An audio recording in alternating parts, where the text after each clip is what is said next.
मदन मोहन प्रधान गेंगुटिया ग्राम सभापति आमर गेंगुटिया ग्राम reserve forest तले गाँ पाखे गाँ टी आमर हाथी सब बेले आम गाँव में रोची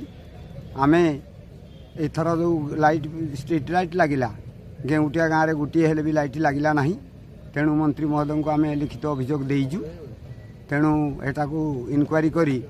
ठीक भाव आम कि लाइट लगे हाथी रू आम कि सुरक्षा पाइबू ये ग्रामवासी तरफ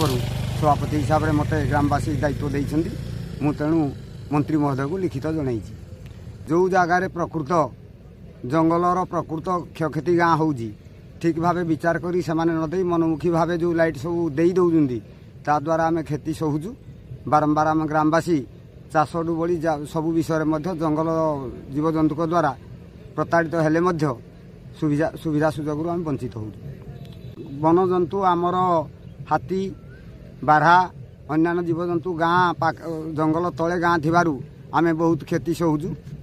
वर्ष सारा आज पर्यंत आम घरे हाथी पशुची आमर फसल पाती नष्ट करुची किंतु आमर वन विभाग आमे कहले आम कथा कर्णपात करूना।